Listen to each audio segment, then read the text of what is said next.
results were strange enough that they could have been manipulated or maybe even hacked. One of the scientists says it's just as likely that the polls were systematically wrong, but the only way to know is to look. Tom Foreman reports. In Wisconsin, with almost 3 million votes cast, Donald Trump edged Hillary Clinton by less than 28,000. In Pennsylvania, out of almost 6 million votes, his advantage was 60,000. And the count in Michigan still remains too close for CNN to call the race. But now some political activists say in counties using electronic voting, Hillary Clinton appears to have mysteriously underperformed compared to areas with paper ballots by as much as 7%, according to what they told top Clinton aides in a call urging an official review. They've not released their analysis nor provided proof of hacking, but that margin could have tipped Wisconsin, and if the others went her way too, she would have won. So who's leading the charge? Our democracy is under attack. John Bonifaz is a Democratic activist who ran for office a few years ago. This is a story of where the Democratic Party needs to be. He's a big proponent of voting rights, and he tried to get President Bush impeached over the Iraq War. The United States House of Representatives has a constitutional duty to investigate fully and comprehensively. But at the University of Michigan, the chief computer scientist behind the discovery of these alleged voting oddities seems to be on a different page. J. Alex Halderman is concerned about the risk of American elections being hacked. He talked about it on C-SPAN before this vote. A realistic attack on the election is probably going to be homing in on whichever states end up having the closest margins. But he wants an investigation because he thinks any questions about voting security ought to be addressed. Not because he's convinced it would necessarily change the result, nor prove anyone tried to rig the vote. He's posted online, quote, "Were this year's deviations from pre-election polls the result of a cyber attack? Probably not. I believe the most likely explanation is that the polls were systematically wrong." As for election officials, some certainly went into the balloting pretty confident. I could set one of these machines in the middle of Red Square in Moscow, and the Russians couldn't hack into it. We reached out to some of the folks behind this and said they don't want to talk more about it right now in case it gets into some kind of legal action. But the Clinton camp doesn't seem to be pursuing it much, and the White House seems just interested in a smooth transition to the Trump administration. And meanwhile, for all the disgruntled Democrats who want to think something went wrong, probably doesn't help that the Cook Political Report just came out with its latest numbers, and Hillary Clinton has now won the popular vote by more than 2 million votes. That's the highest ever for someone who didn't win the electoral vote. John? All right, Tom Foreman, thanks so much. Back now with our panel. Brings up here. I want to start with you.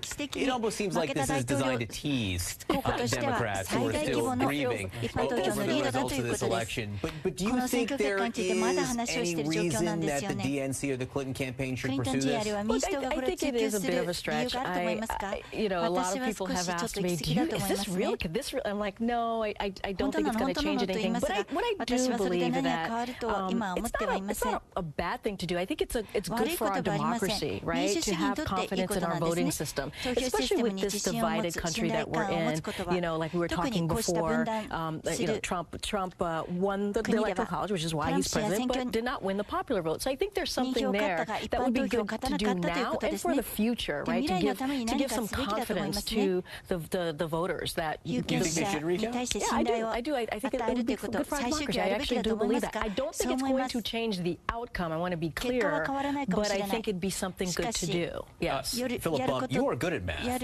You frequently write, you know, about math and numbers insofar as it relates to politics. You don't see a lot here. No, you know, I mean, it's more than I don't see a lot here. I mean, we know that the folks that are raising this issue or who raised this issue with the Clinton campaign are folks who are very earnestly trying to get us to reform our electoral system. They want to see more safeguards in place. Safeguards in place would be great, absolutely. But the problem is that they're leveraging the hopes of Clinton voters who are very surprised by the outcome, who are very frustrated by the fact that she won the popular vote and lost the electoral vote as a mechanism to get this attention to be in the media. And it's in the media, obviously, we're talking about it. But I think it's extremely important to reiterate, A, that vote rigging is very, very, very difficult to do. It was very difficult to do when Donald Trump was talking about it incessantly. It is still very difficult to do now that Hillary Clinton people are embracing it. There Hillary Clinton really embracing it? Yes, absolutely. On social media in particular, and granted that's a John Podesta, Robbie Moore. Oh, I'm sorry. Hillary Clinton supporter, not necessarily. The campaign is decidedly not. Yes, my apologies. Yes, I should have been more clear. So there are a lot of folks who are very frustrated about the results of this election, but it's important to know there's no evidence, there's no good evidence here that anything happened. And if you look actually at the demographics, Wisconsin, the vote where it was, Nate Silver looked at this. And Nate Silver's reputation isn't great today, which I think is unfair too. But he looked at this, and the demographics line up with the voting results. There's no indication there's anything unfair. I think clearly everyone in America wants free and fair elections. There's no disputing that. And even when Donald Trump was saying that the process is rigged, I didn't support that theory. I think that we do have free and fair elections. I was former Deputy Secretary of State in Arkansas, and every state that runs their elections wants them to be above board. And if there is just the hint of something not going right, or the machine's not working, I guarantee you the Secretary of State and the election officials in these three states, they would be the first ones out there making sure that everything was done correctly, there were no problems and no mistakes, because their integrity is on the line. They want their state to be have a good reputation when it comes to elections, and they would be the first ones to make sure that everything is Carlos, there's some irony down here in the world. Hang on one second, Jeffrey. There's some irony because Jill Stein, who ran in the Green Party, is actually trying to raise money right now to do this recount. I think she's over $1 million, and she needs 2.5 to do the recount in 3 states. Well, people point out that if Jill Stein wanted to work against, electing Donald Trump, she could have thrown her support to Hillary Clinton. I mean, the margin in Michigan is 10,000 votes, and I think she won 50,000 votes in Michigan. Likewise, the margin in Wisconsin is 27,000 votes. She won 30,000 there. You're saying a Ralph Nader scenario all over again? It's a little bit late for Jill Stein to try to help. And you never know Jill Stein, Ben Stein. People are always trying to help. What I would say about this is I was always surprised that Hillary Clinton conceded as quickly as she did, because in our history, we haven't always seen people concede that quickly.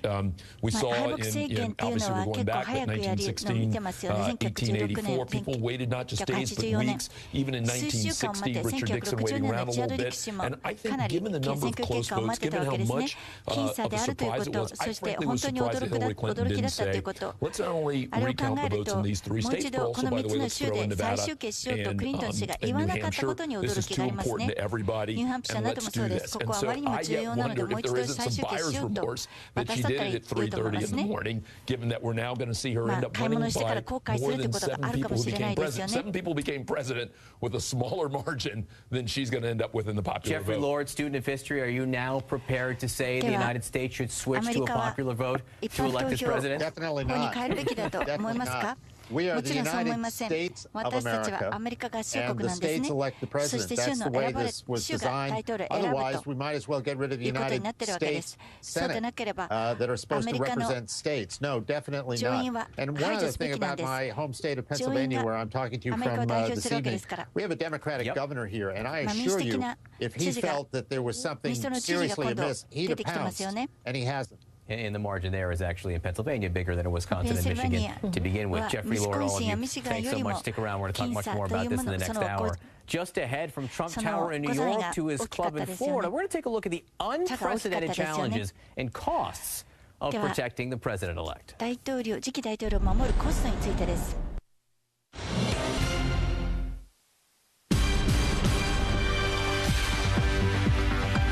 Hello, everyone. I'm Michael Holmes, and this is CNN News Now. The U.S. president-elect has picked 2 women for key posts in his upcoming administration. South Carolina Governor Nikki Haley is one of them. She's been selected to become U.S. ambassador to the United Nations.